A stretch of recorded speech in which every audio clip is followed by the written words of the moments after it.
Paz do Senhor, amados, estamos juntos mais uma vez para nos debruçarmos sobre a Palavra de Deus e estudarmos uma lição muito preciosa, muito relevante, muito especial, que é esse nosso olhar diferenciado para captar a essência do culto, do que é o culto que se presta para Deus, da importância do culto para uma vida cristã bem formada, edificada, sedimentada. O culto é elemento altamente relevante da nossa vida com Deus. E essa lição 11 tem por título o culto, a importância para uma vida edificada. O texto áureo está em Neemias 8:2, que diz: E Esdras, o sacerdote, trouxe a lei perante a congregação, assim de homens como de mulheres e de todos os entendidos para ouvirem. Então a lei de Deus foi trazida para diante da congregação do povo de Deus para ser lida com explicação, lida para promover entendimento, e isso dentro de um momento solene que era um culto ao Deus de Israel. A verdade aplicada diz que devemos nos esforçar e encorajar para não deixar de nos reunir como igreja para a edificação e crescimento do corpo de Cristo. São objetivos desta lição compreender a importância de estar no culto, ressaltar os requisitos para um culto agradável a Deus e identificar os benefícios de estar na casa de Deus. Neemias capítulo 8 é o texto de referência desta lição. Nós já estudamos o capítulo 8 em lições passadas, mas nós estamos novamente voltando nesse capítulo 8 para podermos buscar esse enfoque no culto a Deus. E o versículo 1 até o versículo de número 5, aliás, o texto de referência são os versículos 1 e 2, 4 e 5. Diz assim: E chegando o 7º mês, e estando os filhos de Israel nas suas cidades, todo o povo se ajuntou como um só homem, na graça, diante da porta das águas, e disseram a Esdras, o escriba, que trouxesse o livro da lei de Moisés, que o Senhor tinha ordenado a Israel. E Esdras, o sacerdote, trouxe a lei perante a congregação, tanto de homens quanto de mulheres, e de todos os entendidos, para ouvirem. E esse era o primeiro dia do mês 7º.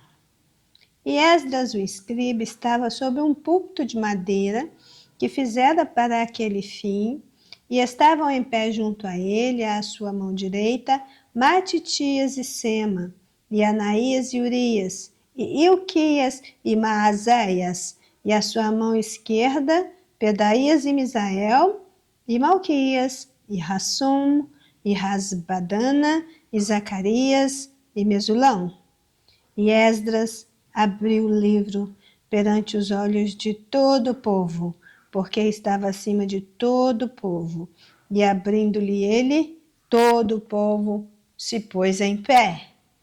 Estava dado o início desse grande culto solene, naquele momento histórico relevante para a nação de Israel. Vamos orar para que Deus nos direcione nesse estudo, para tirarmos o máximo proveito dele, sermos edificados com a palavra e termos elementos para aplicar na nossa vida cotidiana com Deus. Oremos. Senhor nosso Deus e Pai, nós estamos diante da Tua palavra. Fala conosco, Senhor, porque os Teus servos estão ouvindo. Nós estamos aqui com a nossa mente, o nosso coração voltado para o Senhor, querendo aprender com o Espírito Santo, nosso professor excelente. Fala conosco através desta aula, ministra aos nossos corações, instrui a nossa mente para transformar a nossa vida e assim que o seu nome possa ser glorificado em nós. E esta é a nossa oração, em nome de Jesus. Amém? A introdução da nossa lição nos diz que depois que os muros e as portas de Jerusalém foram restauradas, o povo não celebrou apenas a obra concluída. Eles reuniram-se para ouvir a palavra, para adorar, conforme o capítulo 8 de Neemias. Deus nos chama não somente para reconstruir estruturas. Deus não nos chama apenas para reconstruir estruturas, mas reordenar o coração diante dele. É necessário que nós possamos construir mais do que estruturas físicas. O culto, portanto, não é um acessório da fé, é uma resposta obediente à graça, ao lugar onde Deus fala, o povo escuta e todos se submetem à sua vontade. Nós precisamos agora, nesse início de lição, revisar algumas questões anteriores que convergiram nesse momento de culto. Se nós olharmos para as nossas lições passadas, nós temos várias lições que trabalharam do capítulo 1 até o capítulo de número 8, aqueles elementos que foram necessários para que duas grandes reformas acontecessem ali em Jerusalém, na comunidade da restauração, no pós-exílio. Nós temos aí, foram 8 capítulos em que nós tratamos da reconstrução dos muros. Então, houve ali uma reforma e uma reconstrução das estruturas. O muro que há mais de um século estava derrubado precisou ser reedificado. As coisas ali estavam andando assim com muita dificuldade, tudo era com muita dificuldade, com muita oposição, com muito enfrentamento de adversidades. Mas o que nós temos então até o capítulo 7 de Neemias é estas restaurações que aconteceram até esse presente momento do capítulo 8. Aconteceram duas grandes reformas. A reforma das estruturas, que foi a reconstrução dos muros, e a reforma social, porque havia também algumas demandas sociais seríssimas acontecendo ali no meio do povo de Deus. Nós tínhamos problemas graves envolvendo a exploração do pobre. Os menos favorecidos da sociedade estavam numa condição terrível. Então precisou reconstruir os muros, mas também a estrutura social, porque aqueles que morariam dentro desses muros precisavam conviver com justiça, com igualdade. Eles precisavam ter uma vida plena, como todo israelita, vivendo debaixo da boa mão de Deus. Mas eles tinham problemas sérios, sociais, pecados sociais eram cometidos ali e que colocavam as pessoas em sérios problemas de relacionamento. Os pobres com os ricos, os mais abastados com os que menos tinham. Então Neemias precisou também intervir e executar ali uma reforma social.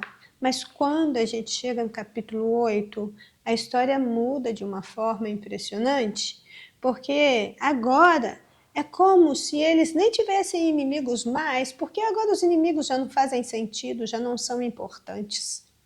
O muro está pronto, a cidade está novamente edificada, apropriada, protegida, segura. E então, em vez de cair na festa, vamos celebrar, não. Eles procuraram Esdras, o escriba, e disseram para Esdras: leia para nós a palavra de Deus. Leia para nós o livro da lei do Senhor.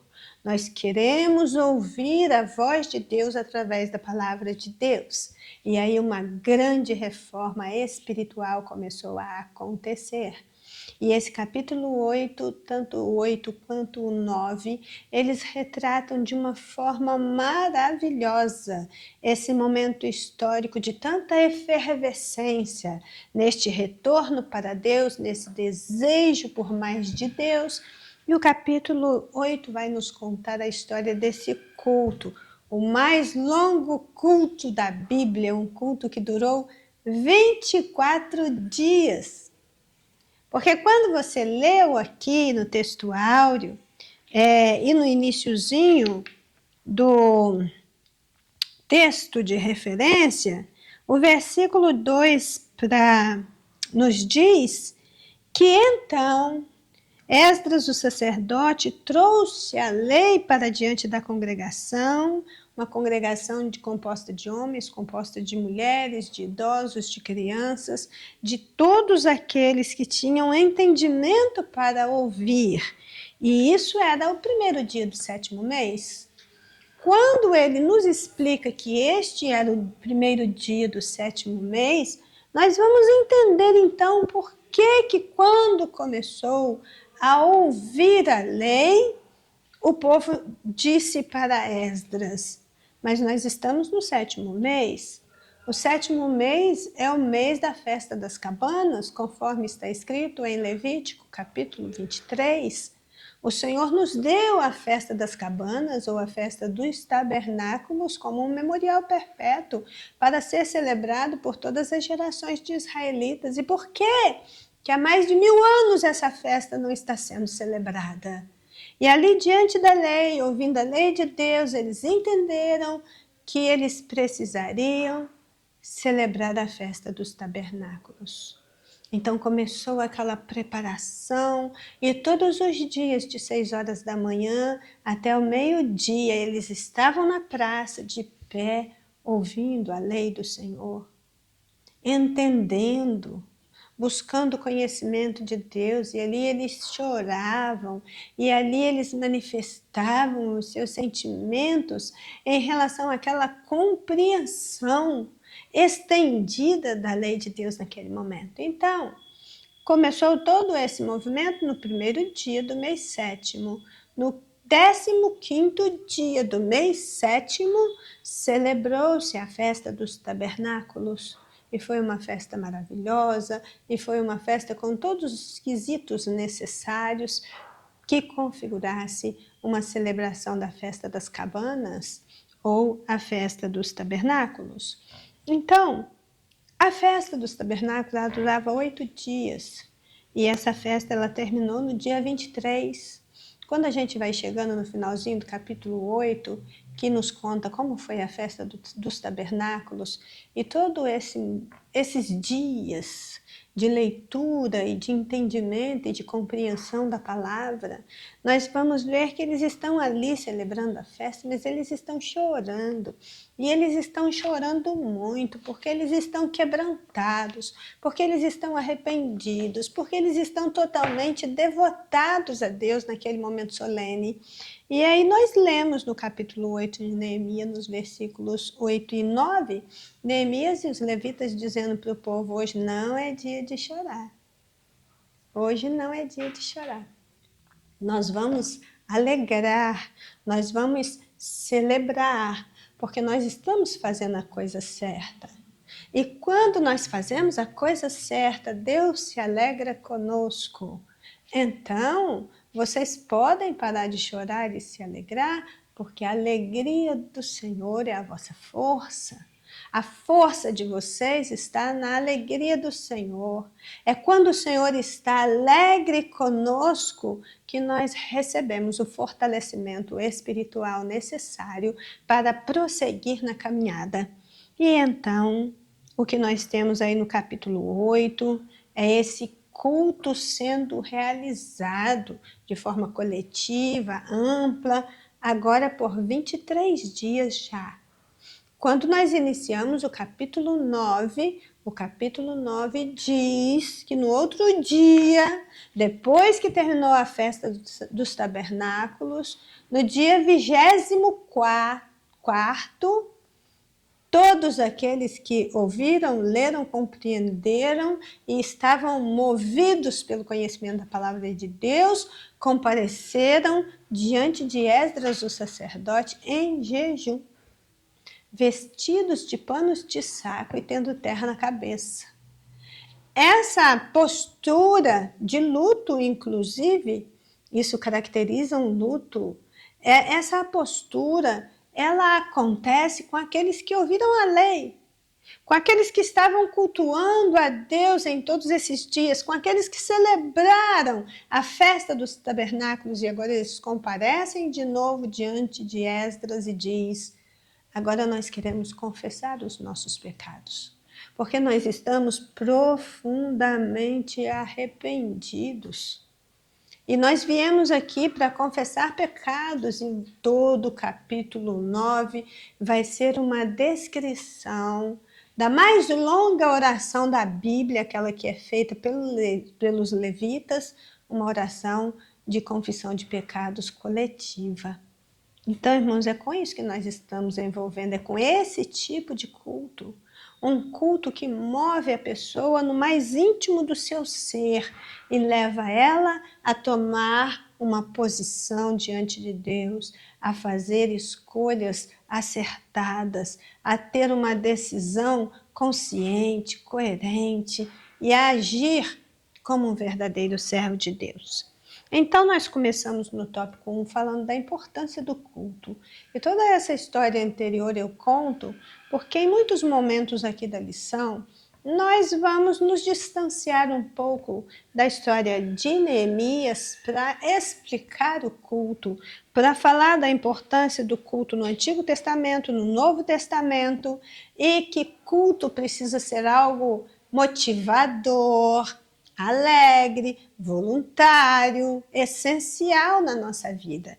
Então, nós vamos pensar um pouco na doutrina bíblica acerca do culto e começamos com esse tópico que fala da importância do culto, e aqui diz que estar reunido em uma comunidade de fé local é uma prática fundamental para a edificação e o crescimento espiritual dos cristãos.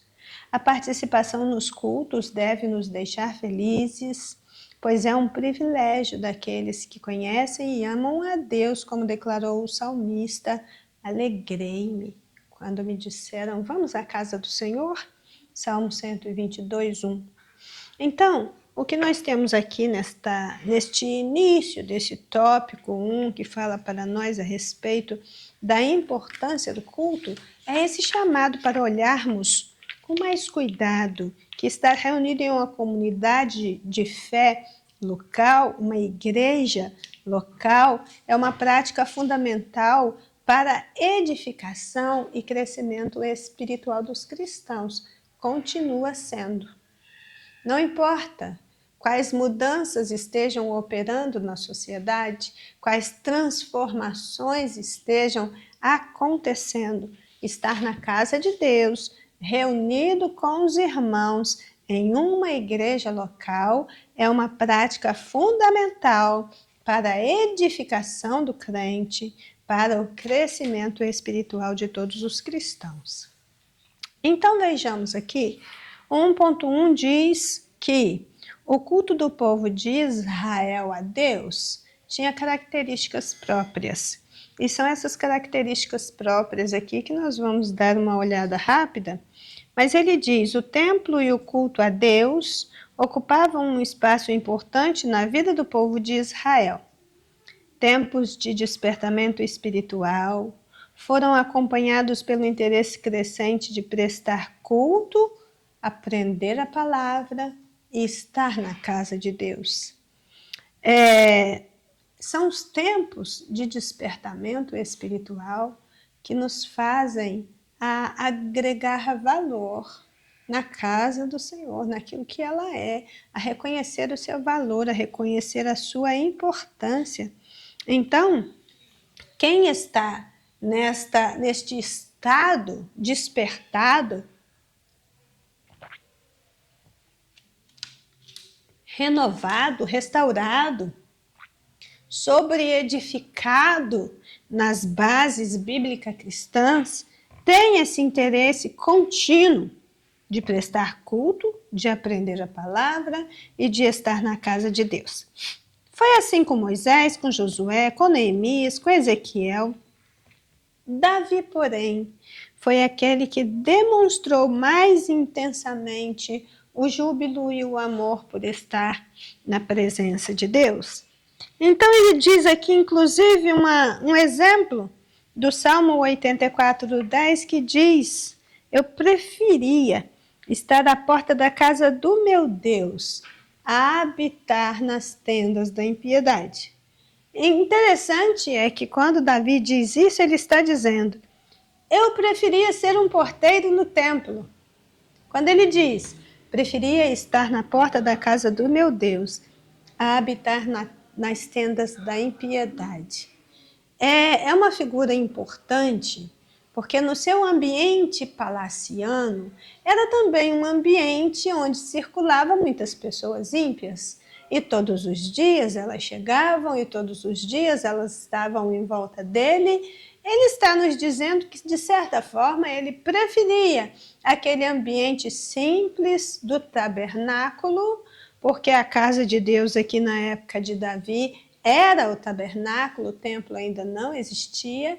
E ele, quando ele diz, eu preferia 1000 vezes estar nos átrios do Senhor do que em outra parte 1000. Eu preferia estar na porta da casa do meu Deus do que habitar nas tendas da impiedade. É exatamente essa reflexão que ele está fazendo. Nós temos aí vários salmos de Davi que vão apontar nesta direção, mas um muito especialmente vai falar no nosso coração, que é o Salmo de número 27, os versículos 4 e 5, vai dizer: uma coisa pedi ao Senhor e a buscarei, que eu possa morar na casa do Senhor todos os dias da minha vida, para contemplar a formosura do Senhor e aprender no seu santo templo, porque no dia da adversidade ele me esconderá no seu pavilhão, no oculto do seu tabernáculo me esconderá e me colocará sobre uma rocha. Aquele que está firmado na casa do Senhor, aquele que está frequente na casa do Senhor, aquele que ama a casa do Senhor, biblicamente está firmado sobre uma rocha, a rocha dos séculos, a rocha sólida da comunhão dos santos, daqueles que fazem parte do corpo vivo do Senhor Jesus Cristo, que é a igreja que vai morar no céu. Então nós temos muitos salmos, muitas passagens relevantes no Antigo Testamento que nos convidam a estar na casa de Deus. Os itens 1.2 e 1.3 nós juntamos para fazer um comentário único, porque o título do 1.2 é o culto a Deus na vida da igreja.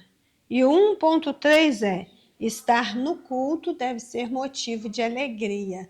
Então, esses dois itens, eles estão falando do modelo cultico a partir do Novo Testamento, a partir desta concepção que nós temos hoje de igreja. A história da igreja, como vimos, começou em um culto de oração. Mas esse é um aprendizado milenar que veio como um legado dos nossos antepassados da fé. Lembra lá no tempo de Noé? Havia 2 raças distintas habitando o mundo. Os descendentes de Sete e os descendentes de Caim. Então, depois de toda aquela história envolvendo Caim e Abel, nós temos aí o nascimento de Sete. E a primeira oração mencionada na Bíblia encontra-se exatamente em Gênesis 4, 26, que diz: e a Sete mesmo nasceu um filho, e chamou o seu nome Enos. Então se começou a invocar o nome do Senhor. A partir do nascimento de Enos, da vida de Enos, da sua devoção, tiveram começo as orações e o culto público ao Senhor, e isso nunca parou, em momento algum. E então, na história, essa história do culto seguiu-se rumo ao Novo Testamento e teve o seu lugar também a partir de um culto de oração. Assim como a igreja nasceu em um culto de oração, lá na antiguidade dos nossos antepassados da fé em Israel, também se começou a invocar o nome do Senhor, também teve início as orações e o culto público. Mas nós vamos ver aqui que a igreja, ela nasceu embalada nessa oração comunitária, porque quando cumpriu-se o dia de Pentecostes, estavam todos reunidos no mesmo lugar, conforme Atos 2:1, mas não simplesmente reunidos. O capítulo 1 de Atos já nos falou que, chegando a Jerusalém depois da ascensão de Cristo, os discípulos, eles subiram ao cenáculo e todos eles perseveraram unanimemente em oração. E isso em oração e súplicas com as mulheres, com Maria, mãe de Jesus, com seus irmãos. Isso está em Atos 13, capítulo 1, versículos 13 e 14. Eles permaneceram em constante oração enquanto aguardavam a promessa.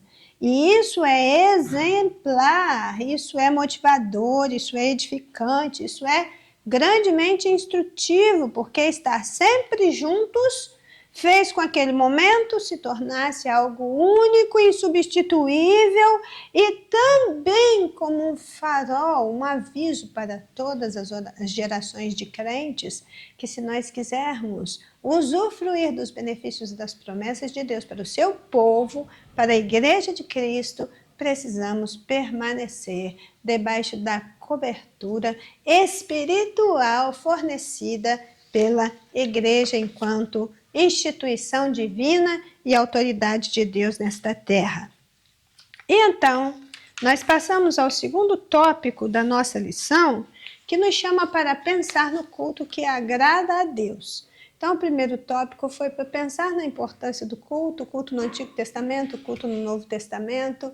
O segundo tópico agora ele vem para nos ajudar a pensar quais são aqueles elementos do culto que agradam a Deus. E aqui diz, o culto deve ser centrado em reverência, gratidão e adoração, e sempre com decência e com ordem.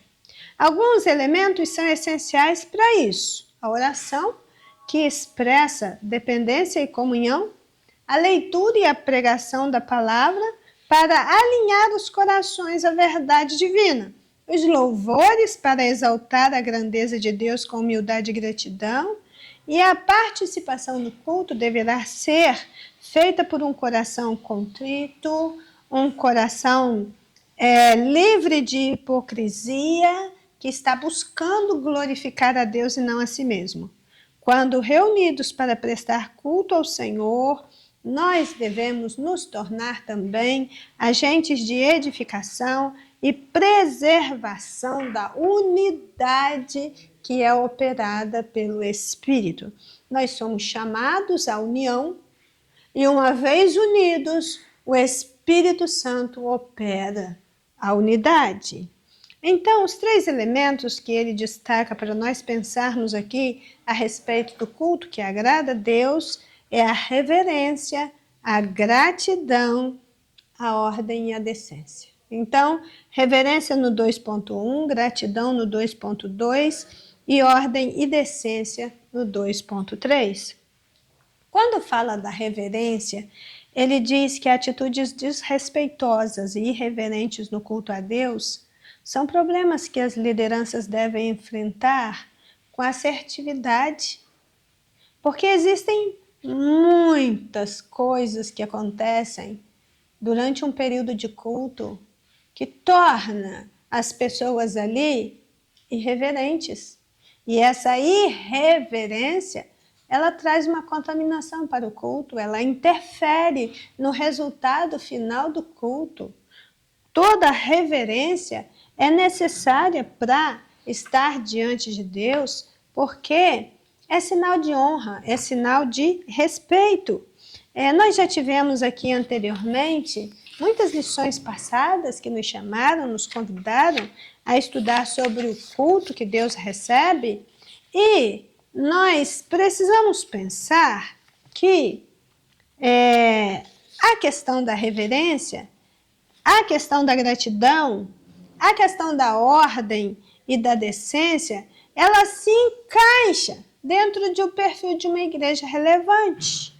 Porque uma igreja relevante sempre terá como suas principais colunas de sustentação a palavra de Deus, o comprometimento com a oração, a vivência cotidiana de uma adoração genuína e plena em espírito e em verdade. Porque qualquer coisa fora disso é adoecedor e pode levar aquela comunidade de fé à ruína espiritual. Para que a reverência, a gratidão, a ordem e a decência cumpram o seu papel, antes esta igreja precisa ser biblicamente centrada, teologicamente coerente, eticamente orientada, doutrinariamente irrepreensível. Uma igreja, sim, para a qual a palavra de Deus é essencial, a oração é essencial, a adoração é essencial. É uma igreja, sim, que cresce para a glória de Deus, que exalta o nome de Cristo enquanto encontra o seu lugar no corpo. Sobre a questão da reverência, do 2.1, nós lemos aqui que atitudes desrespeitosas e irreverentes, elas são problemáticas em todos os sentidos, e isso precisa ser enfrentado com assertividade. Nós vamos ler, por exemplo, em Eclesiastes, capítulo 5, versículos 1 e 2, guarda teu pé quando entrares na casa de Deus, porque chegar-se para ouvir é melhor do que oferecer sacrifício de tolo, pois não sabem que fazem mal. Não te precipites com a tua boca, nem o teu coração se apresse para falar palavra alguma diante de Deus, porque Deus está nos céus e tu estás sobre a terra. Assim, sejam poucas as tuas palavras. E não é só no quesito das palavras que a reverência na casa de Deus é demonstrada, mas principalmente por elas, né? E aqui no Salmo 5, verso 7 diz: eu entrarei na tua casa pela grandeza da tua benignidade. Em teu temor me inclinarei para o seu santo templo. Então tem toda uma questão bíblica relevante por trás deste assunto, nos chamando para ser reverente, honrosos, respeitosos para com a casa de Deus e para com o Deus da casa. Aqui no 2.2, quando fala que é necessário gratidão, ele coloca para a gente que o culto não se resume a pedir, mas também principalmente a agradecer. Reconhecer a bondade e a graça de Deus deve ser o motivo de estarmos na casa de Deus. Cantar e orar com o coração quebrantado pelo reconhecimento do que Deus tem feito em nossa vida dá um significado especial ao culto. A gratidão cristã, ela é entendida como sendo a respiração da fé. A gratidão cristã, ela é aquilo que nos move para um patamar de maior intimidade com Deus. Deus se agrada do coração grato, mas Deus não se agrada em forma alguma do coração ingrato. A ingratidão é uma coisa penosa, dolorosa, sofrível. Vamos voltar aqui um pouquinho lá no culto de Neemias, no capítulo 8. E quando nós voltamos para esse culto, nós vamos ver ali um povo grato. Ele está se lembrando do tempo da escravidão sob o jugo da Babilônia, e tudo isso está muito vívido ali na mente daquelas pessoas daquele tempo de reformas. Conseguir a proeza de terminar uma obra daquela envergadura era motivo de culto, sim, mais de qualquer outra coisa. E o culto público, que já tinha começado na alma dos celebrantes, o culto público, ele só será esse culto agradável a Deus quando ele já começou dentro de cada um. Ele teve início com a leitura da palavra de Deus e a compreensão da palavra de Deus, seguiu com o entendimento do que estava na lei e que deveria ser aplicado na prática. Então você vai ver aqui essa questão do ser grato, ela parte daquele que tem conhecimento de Deus e da palavra de Deus e sente esta necessidade de reconhecer a glória, o poder, a majestade, a soberania daquele que é tudo em todos. Então, ele termina dizendo que é necessário ordem e decência. Então é necessário reverência, é necessário gratidão, é necessário ordem e decência. Olha, os apontamentos da nossa revista, da editora Betel, sobre esse assunto, nesses quesitos aqui, eles estão muito ricos. Eles trazem muitas referências bíblicas para nos ajudar a pensar essa questão. Então aqui, quando fala de ordem e decência, 1 Coríntios 14:40 diz: faça-se tudo decentemente e com ordem. Deus é Deus de ordem. Deus coloca a ordem no caos, Deus estabelece a ordem, Deus faz com que as coisas sejam regidas por uma ordem, por uma lógica, por leis.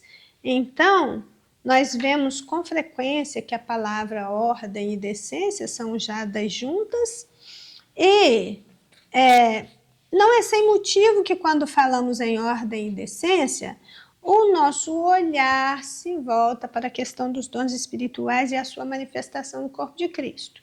Quando eu leio aqui o que o comentarista falou sobre ordem e decência, ele vai conduzir o texto, a sua meditação, justamente para essa questão da administração dos dons espirituais. Porque quando chega nessa parte, começa aí uma certa confusãozinha. Tem igrejas muito confusas em relação à questão dos dons espirituais. A aplicação dos dons espirituais, ministeriais e de serviço na vida dos salvos é para a edificação do corpo de Cristo, é para a construção de um só corpo, não é para implementar a confusão, a dúvida, a dificuldade de entendimento. Não existe nada tão misterioso em relação aos dons do Espírito Santo que não possa ser compreensível por mim e por você. E é nessa compreensão que nós vamos trazer para dentro do culto o uso dos dons que Deus deu a cada um dentro de uma ordem, de uma lógica, de uma decência. Amém? Então, ele focou mais nessa questão da decência espiritual, da decência em relação à vida com Deus, da decência em relação ao uso dos dons e ministérios que Deus deu. Mas nós sabemos que esse conceito ele é mais abrangente. Mas vejamos aqui o terceiro ponto. Então, no primeiro ponto foi a importância do culto.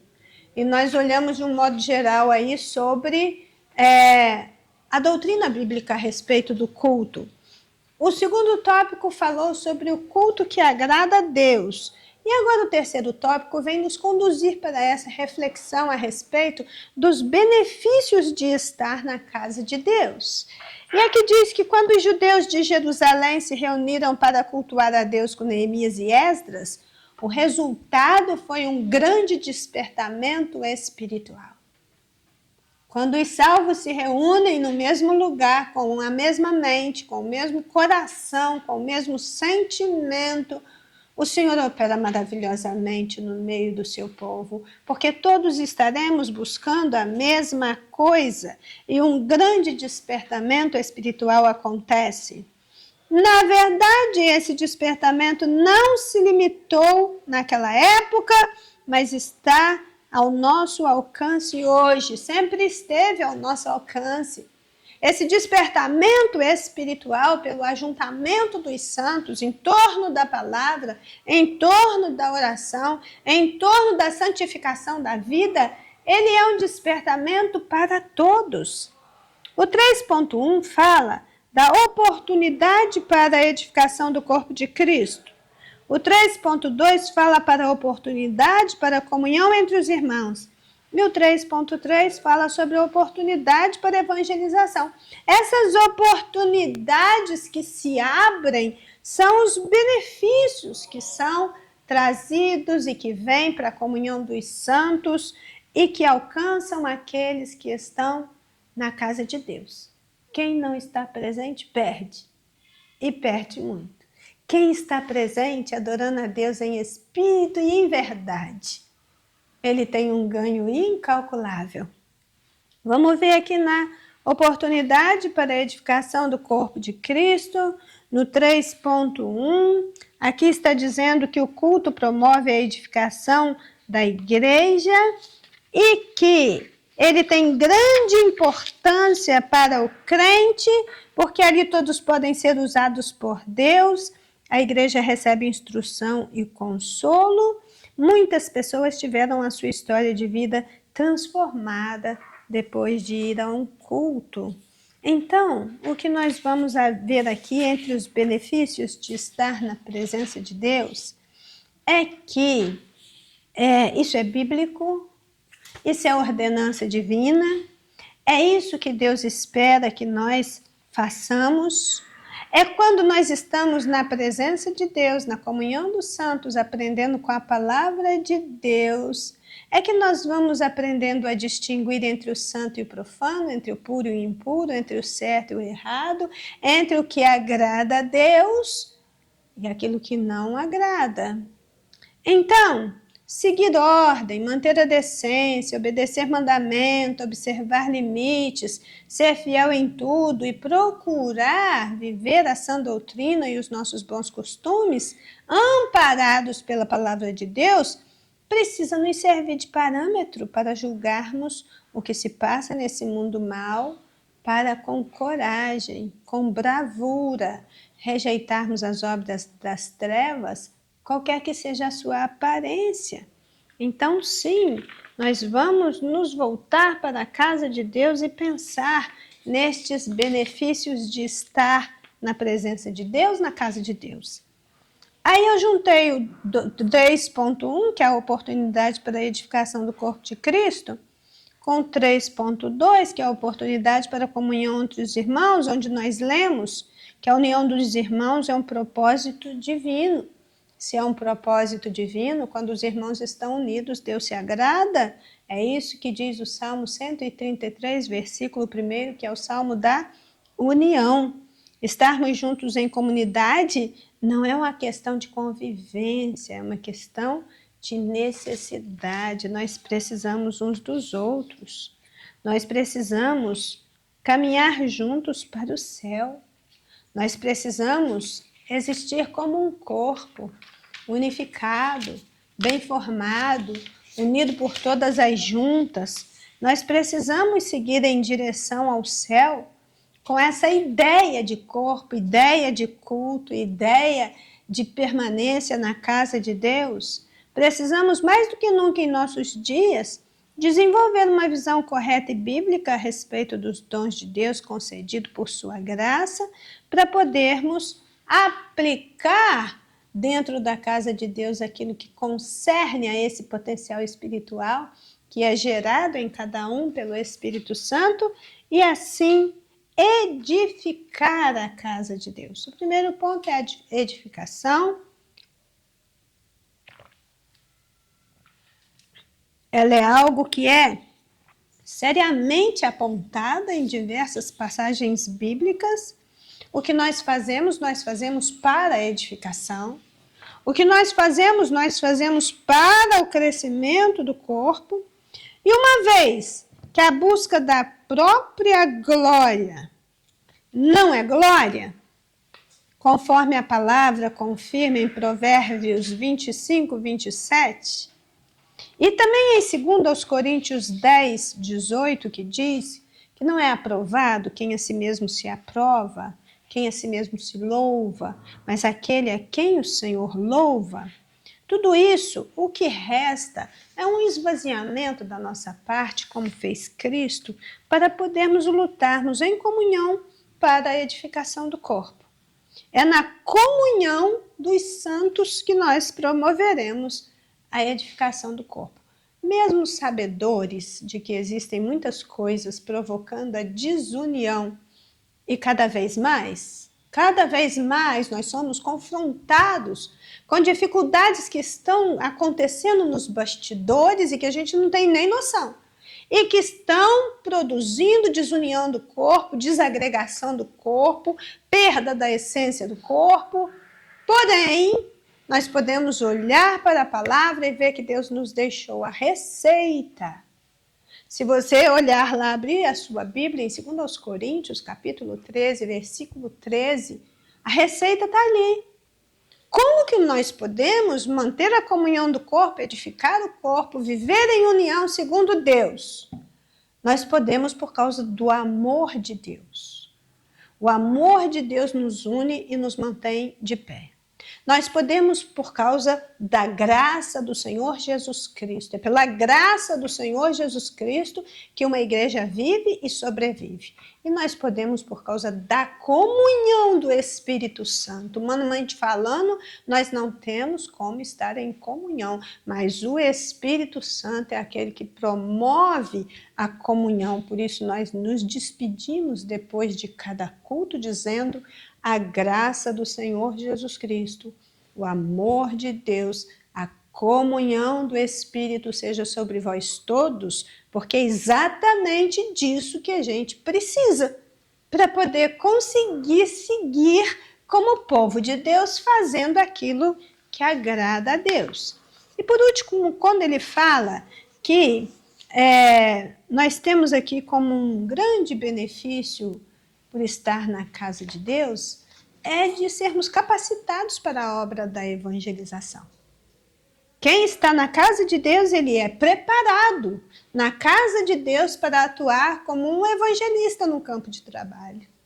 Ele é capacitado para atuar como um discipulador, como aquele que faz discípulos, porque todas as pessoas alcançadas pelo Evangelho do Senhor Jesus Cristo precisam ser discipuladas, precisam se tornar discípulos de fato, precisam ser inseridos no corpo de Cristo efetivamente. Então esse trabalho de evangelização, de discipulado, de acompanhamento da vida dos servos de Deus vai acontecer principalmente quando a frequência à casa de Deus ela é equilibrada, ela é constante, ela é aquela frequência que não sofre oscilações.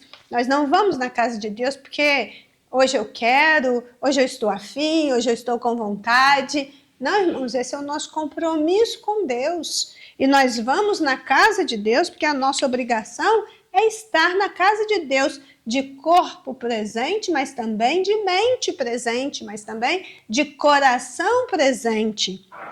Aqui diz que ao longo dos anos, o culto tem sido uma ótima oportunidade para ganharmos vidas para Cristo. O culto em templos, em casas, em ginásios, em locais de trabalho, também nas ruas, alcança multidões. Todos os dias, multidões são alcançadas pela pregação da palavra de Deus através dos cultos. Então, sim, assim como aconteceu com a comunidade da restauração, lá no período de Neemias, lá no capítulo 8, está acontecendo conosco hoje, aqui e agora. Nós somos chamados para prestar um culto a Deus. Eles caíram em si. Assim que o muro terminou de ser construído, que isso não era suficiente. Que promover reforma nas estruturas não é suficiente, mas é necessário reorganizar o coração, a mente, é necessário ter vida com Deus. Então, a reconstrução de muros, ela também precisa se fazer acompanhar da reconstrução de vidas e da restauração de propósitos. E esta é a nossa lição de hoje, é o que nós tínhamos para hoje. E aqui na nossa conclusão, nós lemos que o culto é a resposta obediente à graça. Reunidos ouvimos a palavra, oramos, participamos da comunhão, crescemos em santidade. Deus continua requerendo a mesma coisa que sempre requereu de todos os fiéis: reverência, gratidão, ordem, decência. Com isso, ele edifica seu povo e preserva a nossa fé. Quando estamos unidos na comunidade dos salvos, os dons servem ao corpo, a esperança é reacendida, vidas são alcançadas por Cristo. Portanto, não deixemos de nos reunir, porque é um meio de graça para perseverarmos até aquele grande dia. Nós precisaremos de perseverar. E perseverar fazendo aquilo que agrada a Deus e que é mandato divino. Então essa lição sobre o culto, ela é de grande importância. Os israelitas, eles cultuaram de uma forma solene, única, maravilhosa. 24 dias ali, lendo a palavra, de 6 da manhã ao meio-dia, depois usando uma parte do dia para ler e meditar, outra parte do dia para se alegrar diante do Senhor, para confessar pecados, para colocar ordem na vida. O certo é que a gente precisa acordar para a vida e saber que o culto não termina no domingo à noite. Ele prossegue na segunda, na terça, na quarta. O culto a Deus, ele é feito 24 horas por dia, todos os dias. Tudo que eu estou fazendo é culto. E tudo que eu faço precisa ser para a glória de Deus. E se não for para a glória de Deus, vai ser para a glória de alguma outra coisa ou pessoa.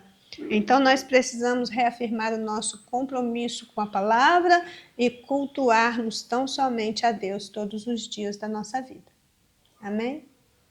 Vamos orar, agradecidos por esse momento de reflexão da palavra de Deus. Senhor nosso Deus e Pai, nós somos agradecidos ao Senhor por esse momento que passamos com a Tua palavra.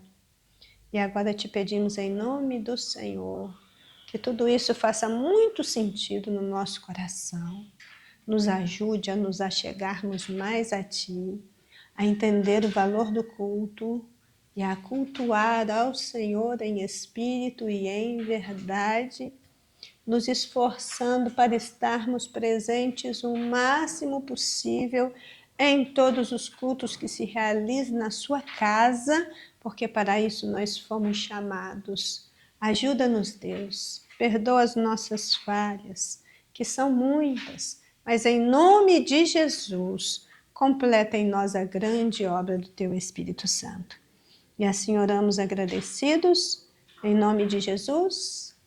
Amém? Que o seu dia seja de paz. Um ótimo dia na presença do Senhor. Deus abençoe sua casa, Deus abençoe sua família, Deus abençoe seus negócios. E tudo quanto você tem nesta terra esteja debaixo da cobertura do sangue de Jesus. Amém?